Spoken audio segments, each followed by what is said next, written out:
Hello বন্ধুরা, আজকে আমি বানিয়েছি খুব সহজ পদ্ধতিতে দিল্লি স্টাইলের চিকেন কোরমা। চলো এই রেসিপিটা চটপট একবার দেখে নিই। এর জন্য নিলাম 1 কেজি চিকেন, কুচনো পেঁয়াজ 6টা, আদা বাটা, রসুন বাটা, ধনেপাতা কুচনো, কাজু আর দই। তেল গরম হলে প্রথমে পেঁয়াজগুলো ভালো করে ভেজে নেব। ব্রাউন কালার করে পেঁয়াজটা ভাজতে হবে। পেঁয়াজটা ভাজা হতে হতে এদিকে একটা বাটি নিয়ে বাটির মধ্যে 3 চামচ দই, অর্থাৎ এখানে প্রায় 400 গ্রামের মতো দই নিয়ে নিলাম। এখন এই দইয়ের মধ্যে লঙ্কার গুঁড়ো, ধনে গুঁড়ো আর হলুদ গুঁড়ো দিয়ে ভালো করে মিক্স করে নেব।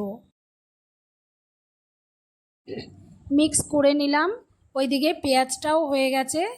এখন পেঁয়াজটা উঠিয়ে নেব। পেঁয়াজটা উঠানো হলে কাজুগুলো ভেজে নেব। কাজু আর পেঁয়াজ ভেজে উঠিয়ে নেওয়ার পরে ওই তেলের মধ্যে 5-6টা এলাচ দিয়ে পেস্টটা ঢেলে দেব।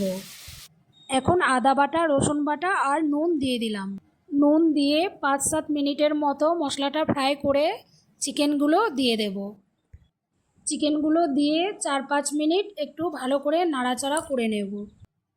এই রান্নাটা হাঁড়িতে বানালে সবথেকে ভালো হয়, কিন্তু আমি এখন কড়াইতেই বানালাম। যাই হোক, এখন আমি 8-10 মিনিটের জন্য চিকেনটা ঢেকে দিলাম।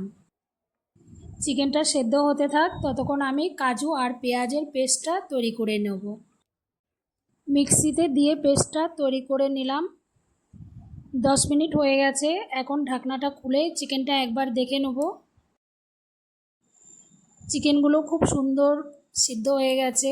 এখন আমি বাদাম আর পেঁয়াজের পেস্টটা এর মধ্যে দিয়ে দিলাম।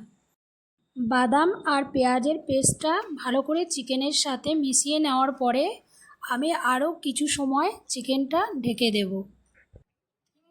গ্যাসের স্টিমটা কম করে প্রায় 7-8 মিনিটের মতো ঢাকনা দিয়ে ঢেকে দিলাম। 7-8 মিনিট পরে ঢাকনাটা খুলে দেব। দেখো কত সুন্দর চিকেনের কালারটা এসেছে। আশা করি তোমাদেরও সবার ভালো লাগবে। চিকেন তৈরি হয়ে গেছে। এখন ধনেপাতা দিয়ে আরও 5 মিনিটের জন্য ঢেকে গ্যাস অফ করে দেব। রুটি বা পরোটার সাথে এই রকম চিকেন খেতে খুবই ভালো লাগে।